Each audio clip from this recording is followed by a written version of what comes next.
Hello, everyone. It's me again. It's Chelsea McAvoy, the director of the upcoming short documentary, The Evolution of Technology for Independent Living. Welcome back to this special edition of We Talk Tech as we do part two of present day technologies that help people with disabilities live independently. We hope you enjoy.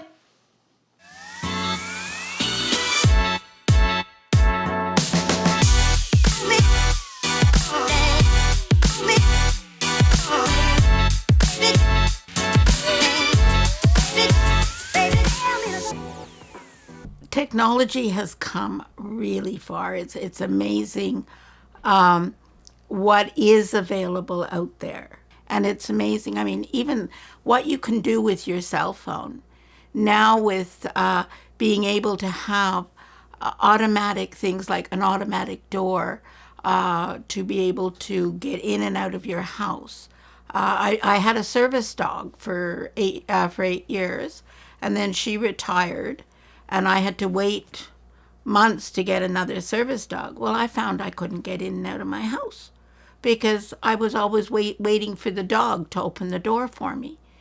And so that's when Technology for Living came to me and says, Sasha, why aren't you getting a door opener? And I hadn't even thought of it. So we did. And it's great because now I just tell Google to open the door. And Google does. And or I can do it from my phone, or even, I can leave the lights on in my house for when I leave and turn them on when I come home before I even get here. So I'm not struggling in the dark, which I think is just amazing what can happen. And now I'm just trying to master telling my phone what to do rather than having to poke around with my fingers. Actually, Technology for Living, I've been aware of this society since 1995. I started out with the prop program, and then I sat on their board of directors for 5 years. And the thing is, they are providing technology for people living with disabilities at no cost, and that is tremendous. And I can't say enough for TIL.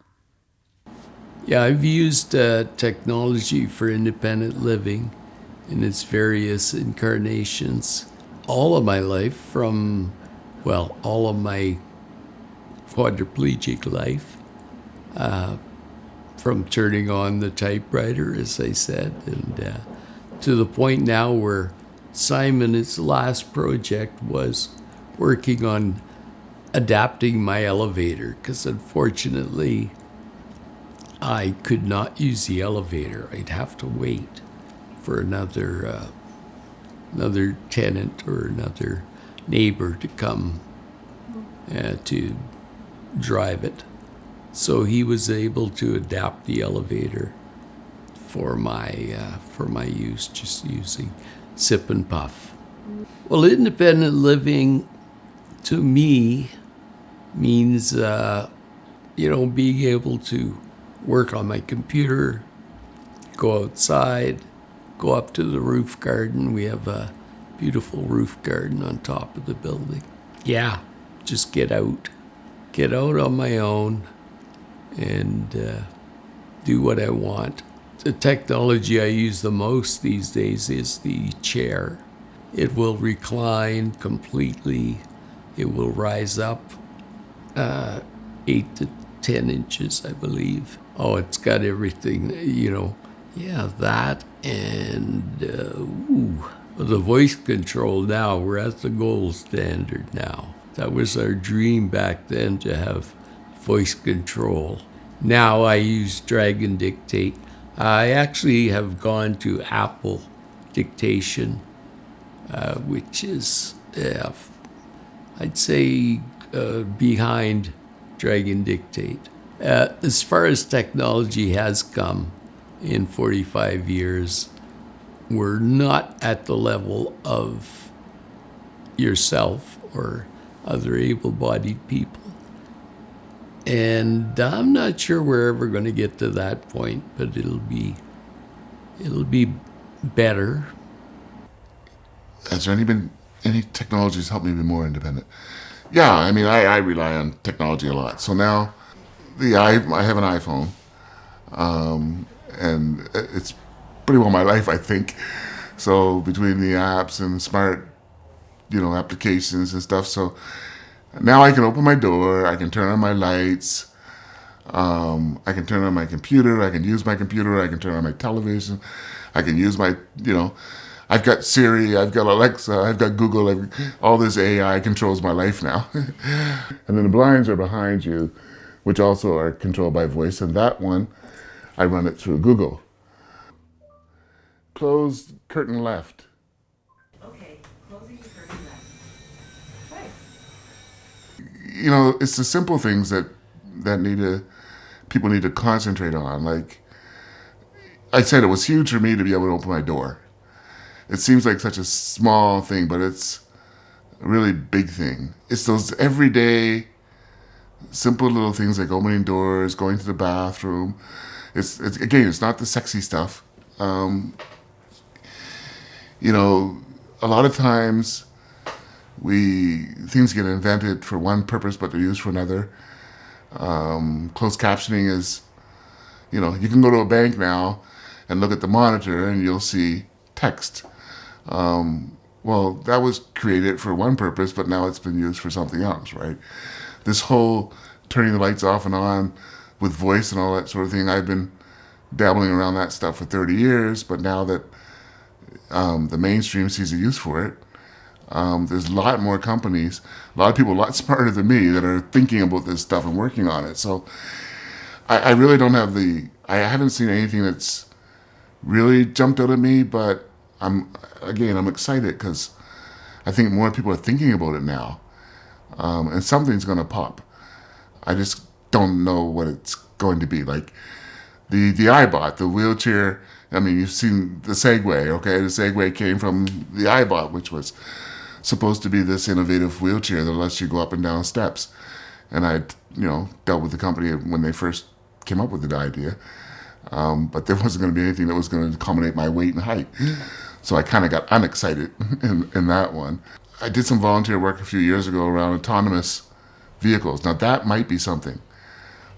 Self-driving cars, there's pros and cons to it. But for a person, for example, who's blind or low vision or quad like myself who has trouble driving, like I don't drive anymore, and I did when I started out, maybe autonomous vehicles are going to be the answer. I'm watching that one closely to see what happens with it. The technology is already there. It's really the infrastructure that needs to be worked on. The most important piece of technology for me that I use on a daily basis is Dragon Naturally Speaking voice dictation. Because I use my computer every day, and even something as simple as sending 10 emails or doing a document, creating articles that I write for the MS Society and Spinal Cord Injury, those are available and possible by using voice dictation. Yeah. I use Alexa, who turns on my lights on and off, puts my computer monitor on and off. Certainly, when I go to bed at night and I read, I can turn the bedside table off with Alexa. I use a automatic door opener that I can lock and unlock my door from anywhere in my condo. And that door opener is attached to my keys. But I went to Home Depot and got 2 garage door openers and programmed them. So I can have one on my bedside table and one in the computer room. So I can leave my door locked when I'm in the computer room alone. And if someone comes and I know who they are, I can unlock it from in there. Yeah, the small things make a huge difference. They absolutely make a huge difference. How so? Well, because now you can do things that you couldn't before. I mean, the Dragon Naturally Speaking means I can work on the computer for hours without getting too tired and not getting things correct and correcting spelling on the computer. So some of those little things that seem little to other people are enormous for people with disabilities. TL to me means staff and innovative individuals who find ways for people with disabilities to function independently in the community. Like there is no issue that's too large for them to address. Yeah, I do believe that the involvement of technology has made life much better for me. Yeah, just being able to come and go when you want is pretty well the ultimate independence. My hope for the future. Wow. First of all, I want to sort of say something to all you able-bodied people out there.